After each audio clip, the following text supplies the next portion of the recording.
Hi everyone, and welcome to this episode of the RavenCast. I am Adam Ericksen, and I'm here with my colleague Suzanne Ross. Hi, Suzanne. Hi, Adam. How are you? I'm good. Good. Well, it's great to see you this morning. And Suzanne, today is January 13th. Friday the 13th. It is Friday the 13th. I was about to say that this is good news, but it's like ominous now. But anyway, it is good news because we are 13 days into 2017 and we are still here, which is good news because 2016 was a really tough year for a lot of people. A lot of famous people died, which I assume happens all the time, but we heard more about it in 2016. And, a lot of non-famous people died because that's what people do. And worse is Aleppo and the civil war in Syria, which continues to rage here in 2017. And there were a lot of victims in 2016. And maybe one of the biggest victims was truth. Yeah. We apparently now live in a post-truth world, which means that truth died, and apparently it died in 2016. Yeah, who knew? Yeah. I didn't know it was alive, so there you go. Post-truth was the word of the year, according to, what is the dictionary that does that? Oxford or whatever. But post-truth was the word of the year in 2016. Right. So what is post-truth? It's one of these words that people use all the time, but it's kind of nebulous. So I'm not sure exactly what post-truth means. Yeah, don't you think it kind of is related to the campaign rhetoric and the way people sort of lost faith in sources of news and journalism, and saying that, post-truth seems to mean facts don't matter anymore. Mm-hmm. Just say what you feel, and it's true. I think that's it. It's much more based on feelings than it is on objective truth, which is kind of interesting because it assumes that we lived in a world of objective truth before, right? Right. Well, that's the illusion of the scientific era and the scientific worldview that we live in, that there is a method to determine facts. And once you have the facts, then you have truth or something like that. But of course, facts always require interpretation. And interpretation is not objective. It's often based on how we are feeling about something at the time. There's have been all kinds of studies that show that when you are faced with, quote, objective truth, that doesn't go with your bias, that you will just be more entrenched in your bias. And this is true for humans in general, for those on the right, on the left, and everywhere in between. Truth doesn't matter to us. We are emotional creatures who are just as much guided by our emotions as we are about a serious search for truth. Right. Yeah, I think they call that confirmation bias or something like that. Yeah. Right. And I think that mimetic theory really helps us understand what's going on there, because I think we use facts, well, air quote, facts, to establish a sense of self and identity. And one of the things that's really important to everyone, and rightly so, is to know that we're good people and that we're doing good things in the world.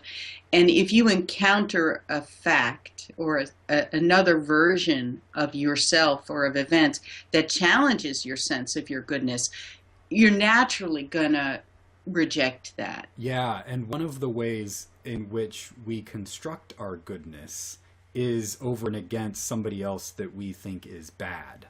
Well, how else do you know what good is? Right. There has to be a bad to contrast it with. And by definition, who I am and what my desires are and so forth are the definition of goodness. Yes, our friend theologian James Allison calls this fake goodness, right? Yes. Yeah, so when you're always defining yourself as good over and against somebody else who is bad, it's a fake goodness. It's right. Yeah. But you, Which doesn't mean there isn't real bad stuff in the world or bad people or bad things. The problem is it's often us. mm, But by falsely accusing someone else of being bad, we are caught up in perpetuating something that's really destructive right. to other people. Which is an important element of post-truth world. I mean, we use this term Mhm. pejoratively, but there is truth in in it, because maybe, according to mimetic theory, at least, we have always been in a post-truth world. From the very beginning of human culture, you see this dynamic of the group, the crowd, uniting over and against and killing a victim who is blamed for all of the problems within the community, right? Sure. Yeah, Renee talks about that at the origins of human, not just human culture, but of humanity as a Hmm. species. Um, were riven, we were subject to conflict within the communities, of course. And to solve that conflict, we would unite. And this is going on unconsciously. Nowadays, people use this uniting against a scapegoat quite cynically. Politicians and so forth do it on purpose, Mm, knowingly. mm, But at the origins of human culture, that it wasn't knowing. We stumbled upon this mechanism in which a community could unite against another party, expel them, and feel a sense of peace afterwards. And the real sort of the problematic part of that is that because we got this sense of peace, we interpreted this as a good thing to do, as a sacred thing, and that this person that was expelled, it was necessary to do it to them. right. And They are expendable mhm. because it's for the greater good, Yeah, yeah, right? and you do, yeah, and it does bring about a sense of peace, but that sense Absolutely. of peace is only temporary because you never actually deal with the root of the problem. Right. That is the important point. Yeah, when the root of the problem is not them, Yeah. but our own desires, right? Our own conflictual uh, desires against one another. So Right. it's a matter of not the truth not being okay. They're the bad guy out there, Yeah. but the truth that we are participating in the badness that's in the relationship between us. Right. And And we're avoiding taking responsibility for our part of the conflict right, by right. blaming it on others. And again, this went on in an unconscious way at human origins, but it does point to the fact that human culture is sort of, as you say, we've always been post-truth. So culture emerged out of this because without a community that could be unified, we would just self-destruct. Nothing would emerge. Nothing would evolve. And so there was a certain benefit to this mistaken interpretation of what was going on that we're still trying to unravel, which is why it's so hard to let go of because it actually had some benefits. Right. Right. Everybody wants peace. Everyone wants it, and it for themselves. And if a few people have to be excluded from that peaceful community, well, okay, it's just a cost of doing business, right? Right. Right. Um, Yeah. but of course, the Christian revelation was all about saying there's another way to form community that doesn't require expelling a victim, but And that that what is that other way of forming community? of beginning to tell more truthful stories about who we are and who our victim is. While we Yes. recognize the innocence of the victim and accept responsibility for our part in it, the community gets broader because that those that were expelled can be brought in. Yeah, it's interesting because you see this in the prophets, the ancient prophets, who are very hesitant to say that the political enemies are the problem. Yeah, Like the Assyrian Empire, the Babylonian Empire, even the Egyptian Empire, they're very hesitant to say that the problem is outside of our community. The real problem is inside, is Yeah. us, is Yeah. inside our community. And so there's a certain way in which we want to tell the truth about ourselves in a way that justifies our actions, in a way that makes us look like the good guys. Prophetic truth is always about how we messed up. Yeah. How the problem is not out there, but inside of our community. Well, that's interesting because then if you have something you think is true, it makes you feel real good, pleased, and proud of yourself, and allows you to really hate someone or judge them falsely, then it's probably not true. Because truth will convict you. Truth includes some sense of awareness of yourself as a flawed person, not as perfect or whatever, right? Is that Yeah, yeah, and this gets us into trouble because as a progressive Christian, one of the biggest threats that I see in the world today is our president-elect Donald Trump. Right? And light your hair on fire? right, Yes. yes. And I and my friends are posting up on Facebook, and we're all freaking out about this guy. And we saw it during his campaign how he used a hatred to channel against Absolutely. common enemies. And as the Christian revelation tells us, we can't do this anymore. We shouldn't be doing this anymore. And he figured out a way to do that in a way that gained more and more followers. And it's dangerous. It is, but on the other hand, he was giving voice to a group of people who had no voice or felt they didn't have a voice in the current political structures. And so if you give, and that's the danger of what, mimetic theory calls this a victim identity, where if it's this, yes, we want to give voice to victims, but we don't want victims then to become perpetrators. You know what I mean? You can easily just switch places where the victim becomes the perpetrator becomes, and you haven't really accomplished anything, but you just switch places in the structure.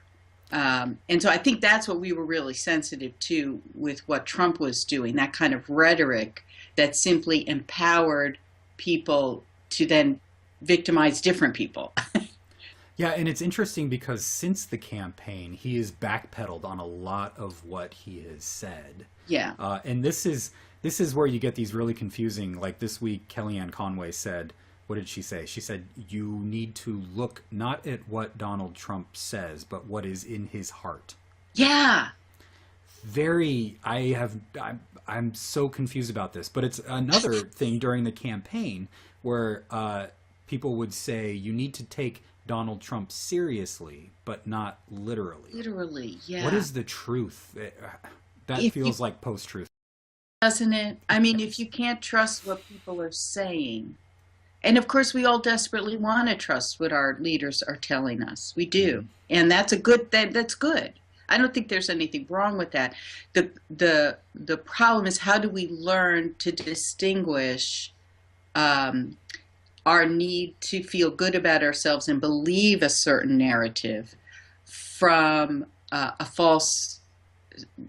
our fake identity, a false way of us constructing ourselves. Right. I think we just need to remain vigilant and keep watching for what his policies are going to do. Mm-hmm. And one of the other things that's interesting is keep watching these hearings, the cabinet hearings that are going on this week.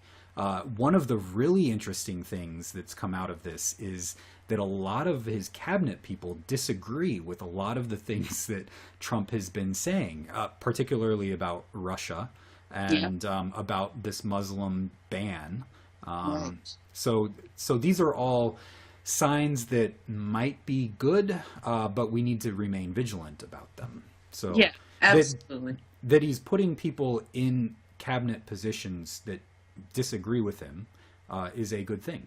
It's encouraging. It is. And I think it just shows that when we get completely polarized and can't, I think one of the things we have to learn to recognize is that nobody is completely evil and no one is completely good, right? As much as we want to believe in our own goodness and the evil of the other, we have to recognize that kind of belief system is a scapegoating system that's been with us since the beginning of our existence as a species, and our